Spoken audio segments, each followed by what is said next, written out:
Hey everybody, this is Taylor. I'm here with Hack and Company at Remax River City, and we are talking about what's been going on in the market because it's been one of those really interesting markets. And I'm excited to bring the entire team here to talk about our market statistics as we go through the package that gets released from the Realtors Association of Edmonton. Now, if you ever want a good nap, you should definitely read that. Even when I take a look at the stats that are released in most of the newspapers, they're talking about a percentage up here, a percentage down there. These statistics, what we need is the stories of real estate. You know, what you gain when you talk to one of our teammates is not information, it's insight. And the people that have been able to capture insight on what's happening in real estate have done really well. Like I know in the last year, we've moved people to different neighborhoods that have been total game changers. Like how many people have we moved into hot neighborhoods? It probably should feel like they have someone in their family that's got like a part-time job with the way they've been building equity this year. That's fantastic. So let's go around. We're going to do some introductions as we get into talking a little bit about this market. But I kind of want to cap us off here and with the most common question in real estate. The most common question in real estate is this a buyer's market or a seller's market? And a lot of people don't even really know what that means. They don't know that a buyer's market and a seller's market aren't how you feel. It's an actual measurement of the demand from buyers, buyer demand, to seller supply. And we measure that. So we take a look at a calculation that shows us all the properties that are available. And what I can tell you is that based on the rate of sales right now, it would be like a little over 3.5 months to sell all the properties that there weren't any new listings. And so when you take a look at that, that doesn't sound very interesting. But here's the deal. That means that when a buyer meets a seller in the average situation in the greater Edmonton area right now, they both feel like they have some pretty good options. Like they should probably come to an agreement because the buyer is going to feel like, I don't see as many houses as that like I'm not flooded with options.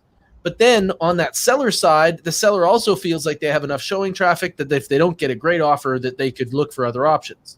That's what a balanced market feels like. Now, I'm going to turn it over to our teammates here. Like Bradley, can you tell us a little bit of what a seller market feels like? Like earlier this spring, we were in a really significant seller market. 2 months ago, we were at 2.9 months of inventory. And in some neighborhoods, it was like 1 month of inventory. What did that feel like?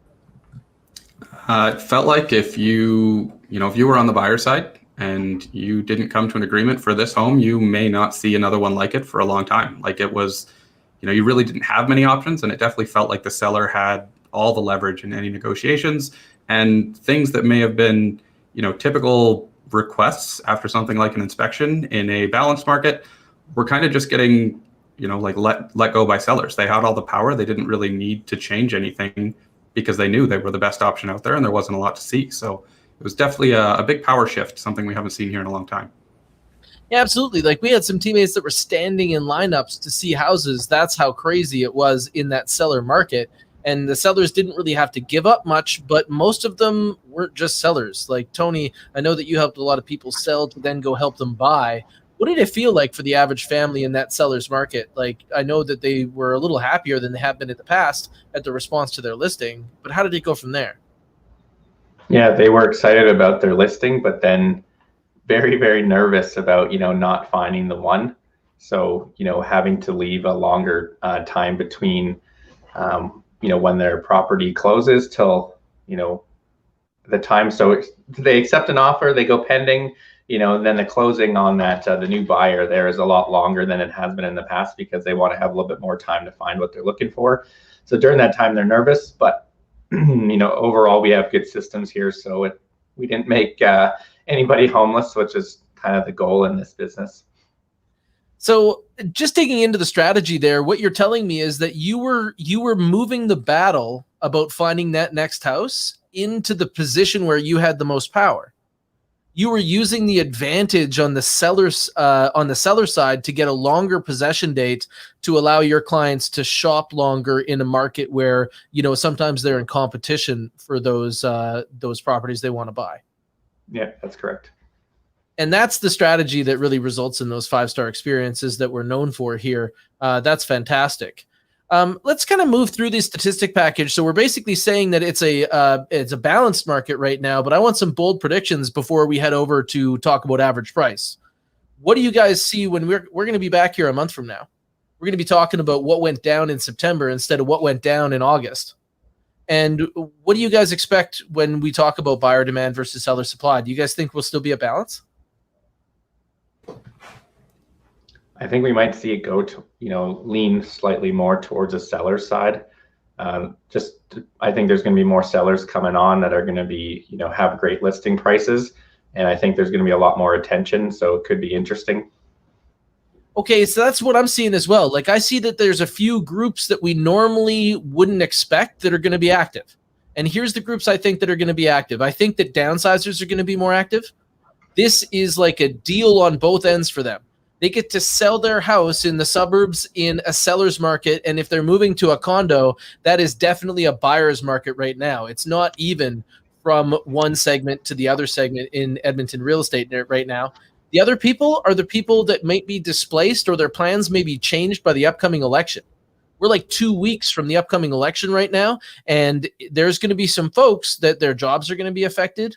There's going to be some folks that may be affected by upcoming mortgage rule changes, and that group I think is going to get going right now while they have more certainty and may have not moved for a year or 2 years from now. So I see some specific groups that are going to be called to action, and then here's the big one. The big one is, could you lock down here again? Right? Because right now we are seeing some record numbers for COVID in Edmonton this morning. It's hitting the news. And I really think that we're going to be having that conversation with more of our clients is, could you lock down here? Because there's some people that were able to lock down in their house the first time. Would they choose to do it again? So how many of your sellers right now are in that position? So I want to turn it over. Kim, we were talking about average price. And what are you seeing right now as we close the month of August on average price? It's interesting. As we saw in the spring, the average price was going up. And then as we hit August here, it's still up from last year, but down overall from the spring. But duplexes are very interesting. They're holding really strong, not moving as much as the other, like even single family detached homes and condos. They're holding up pretty strong. We were talking about specifically, right? Yeah. So single family homes, if we take a look at huge demand in the spring, a couple of months ago, they were in the 470s as an average. And then they fell last month down to 466. We saw condos, they were also losing traction and they didn't even really have much traction. But you're saying duplexes are bucking the trend? Yeah, for sure. We're not seeing much change in that as far as, average sale price. From a couple months ago, it was like 356 and now we're just at 355, 326. So holding very strong. Overall. So what I'm seeing is maybe some people that would have done townhouses before that are going to duplexes because they want to kind of control how many people they're around. Like low density and less people has been the story of the pandemic. Everybody wants to kind of move to like lower density areas. And then the other thing is the housing market got so hot that some people were pushed out of it. They could no longer get what they needed in houses and they had to retarget to duplexes. And I think that that's something that some sellers don't realize, is that they could be priced right against some duplexes that have higher condition but lower characteristics than they do in the same location even. So it's interesting to see that as far as the story when it comes to average price. Was there anything else that you saw as being particularly notable there? Not really. No, it's still really good. Overall, we're up from August 384 from last year. At that exact time was 374. So still moving along quite strong. So we were talking about the relationship of buyers and sellers, and then going into average price. What you're saying is that buyer demand is kind of decreased over the summer. And would we use the word stabilizing to describe what's going on with our average price right now? Yeah, I'd say so. Yeah, for sure. That's awesome.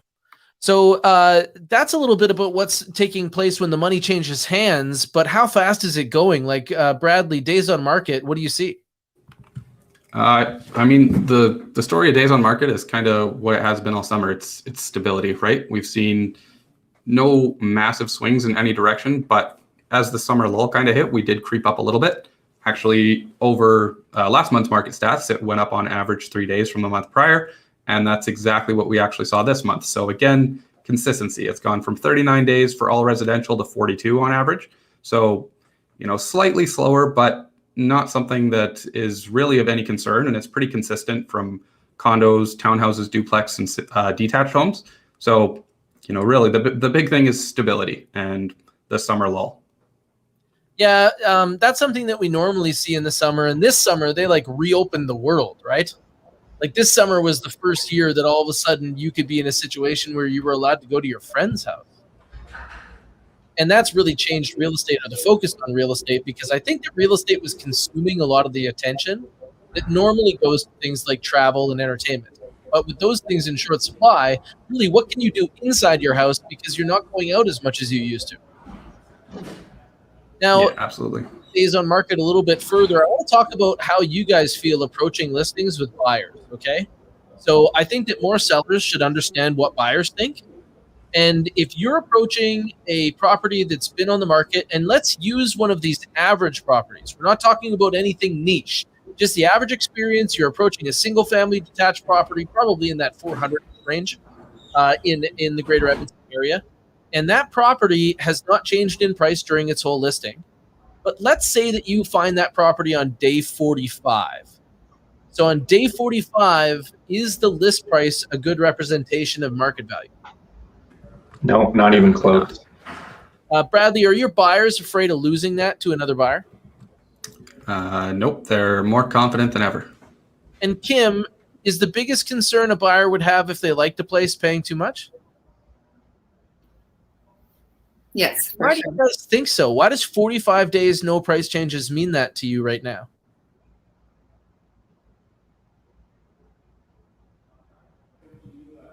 That's just the period of time where if you're not attractive by that point to somebody, you're probably not seeing the audience, or the audience that you need in order to sell your home isn't actually finding you at that point. Like if you've been on for 45 days and you're not even seeing offers, or not offers that you would consider reasonable, it may be time to kind of reconsider your price. You may be working with old information. Okay, so in that case, what we're talking about is that they're not recognizing your value against the other properties that they're going to shop for. And what buyers are normally going to put as their first two criteria is, here's how much money I have, and this is where I need to be. This is location first, right? And so when we consider that, when they go to that location and they walk through your property as well as other properties, now you've got to the final exam. They were there and could have voted with their money to buy your property or a different one. And if they're not doing that after 45 days, given that the average days on market is 42, are we safe to say that the market is passed on that place? And if those people wanted to change the value proposition they were offering to the market, there's one of two ways to do it. More house for the same money, or the same house for less money. That's the things that market sees as being a new deal. So now I want to go to the other side. Property in that price range is coming to the market and it is on day 0. Are you guys feeling the same way? Absolutely not. Like today, I'm hitting a day 0 property with some clients and they text me, we need to see this property, because they know just based on looking at it that it could be what they're looking for. And they know that these types of properties are going quick. And so, if this turns out to be the property that they want, they're going to have to be offer ready if they want to have it. And they're not concerned about price. They're like, how much do we need? Like, what's it going to take to buy this property? Right? If they had to pay more, they're likely going to in this position.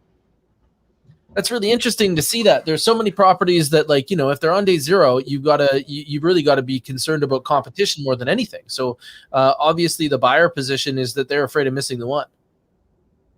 So I think that should be great information for sellers when it comes to days on market. And the other thing is how do you get into a place on day 0, Tony? Like, what time were you guys talking this morning in order to catch that listing on opening day, book an appointment, and actually get there. Yeah, their text came through at 8:30 because we had a search set up specifically to get them all the listings as soon as they hit the market, before any of the public sites. And then at 9 a.m. I had the showing booked. See, that's incredible. Like just some insight into our own game plan for how to win the market for our sellers. We have some sellers coming to the market today, and we do everything that we need to do to make sure that we can launch those listings last night.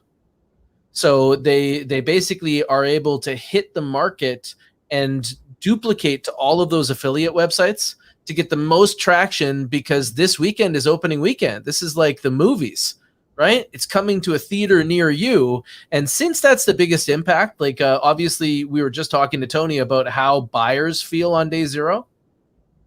And the more traffic there is, the more hype there is, the scarier it is. Like I've only one time ever sold a property without multiple offers for more than list price. And the way that it happened was it was peer pressure. The agent that went to show the property, they were waiting outside while one of the notable realtors in that area showed the property.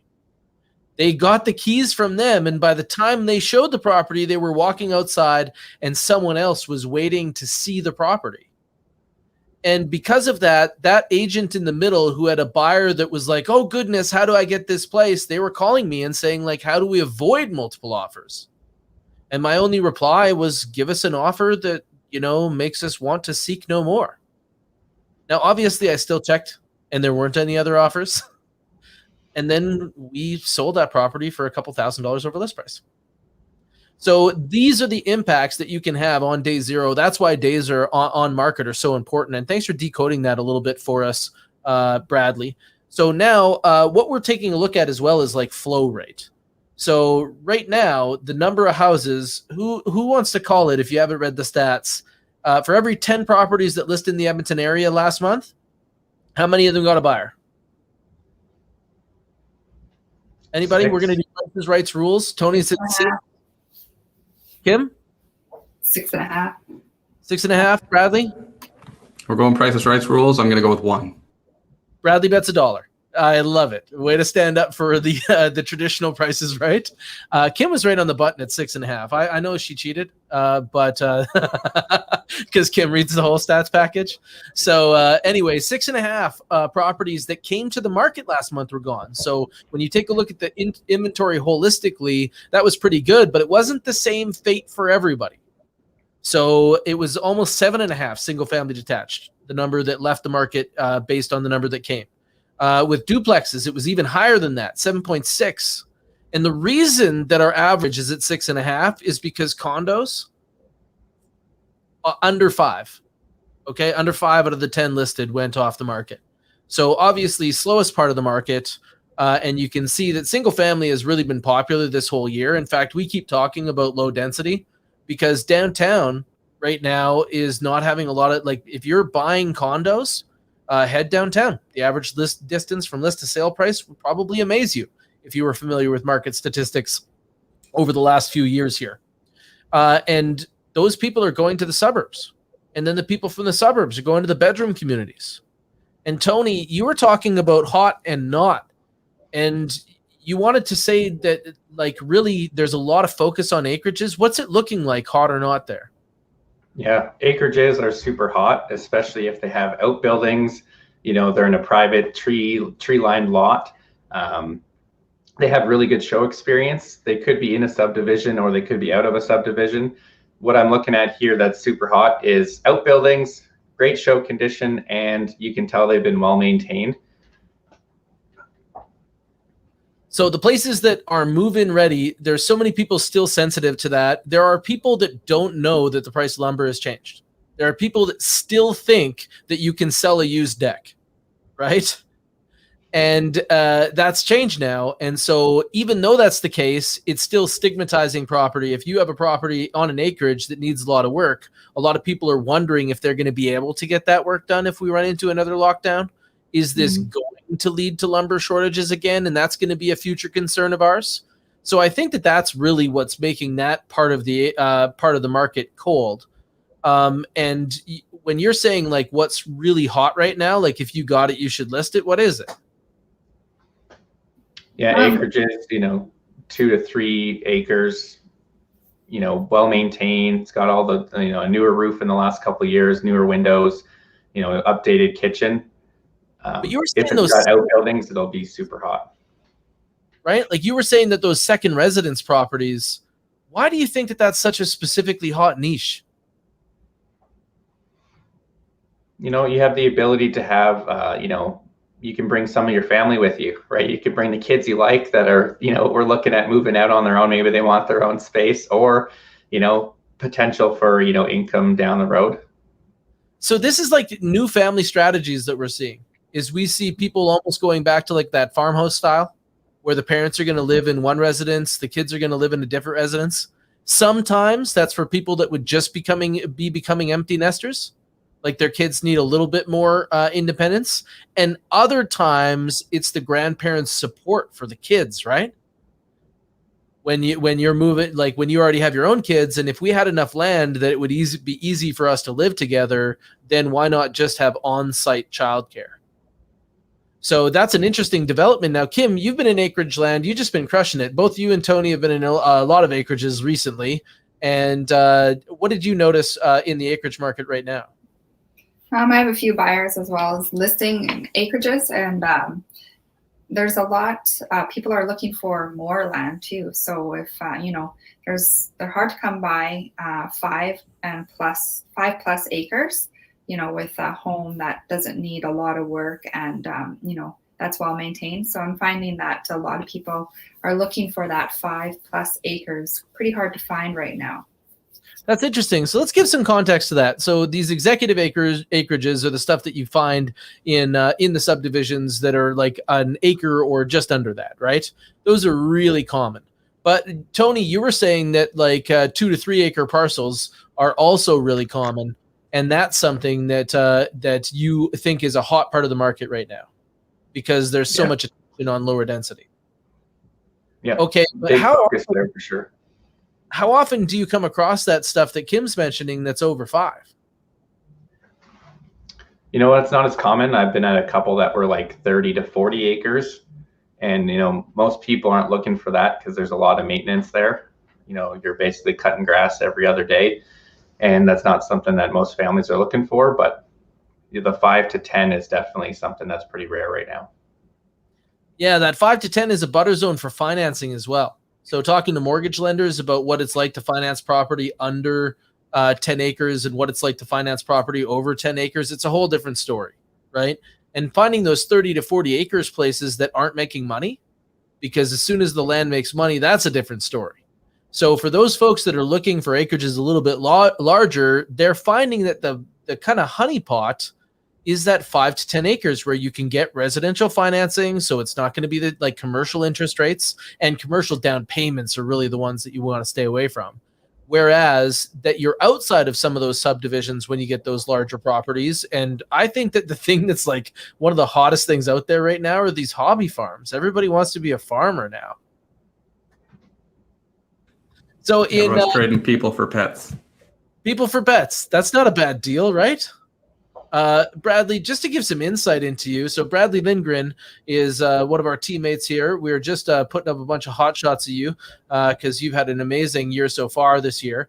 And just to kind of let people into your world, how many pets do you have? I've been trading people for pets my whole life. Right now, I've got one of every kind. I think I'm sitting at 4+ because I'm also like a part-time pet owner while my parents are away. So no shortage of animal hair in my house, that's for sure. Oh, that's awesome. So closing statements, when we're taking a look at the fall market, what type of comments do you guys have on how you see the fall market building right now? I can definitely feel like things are picking back up. Wouldn't surprise me if we started heading back towards the spring market as far as numbers go. The fall market is like the best kept secret in real estate, and it's definitely starting to feel that way already. Wouldn't surprise me if we see quite an adjustment in the stats next month. Tony, what do you think? I would say if you're planning on, making a move, you'd probably likely want to be in your new place before the holidays in December. And so that's usually the biggest milestone is if you start now and you have a place to sell, can we get you to that new place to set the tree up and be ready for, the holiday season? Ooh, that window's closing. What would you give it? Like if you wanted to guarantee someone that they were going to be in their new house for Christmas, I know that we wouldn't outright guarantee them, but we could probably say it's a pretty safe bet for how many days from now? Like right now, it is September 9th. So October, if the average days on market is like, for us, we kind of do 50% of what's normal because we like to take our clients to the win. But really, like in the next 30 days, you'd have to be in motion to make sure that that's going to happen for you. So the fall market is very brisk. The focus is going to be in the next 30 days. Those people that are thinking about listing, you want to list before people have pumpkins up, okay? You want to hit the market before people are starting to hand out candy.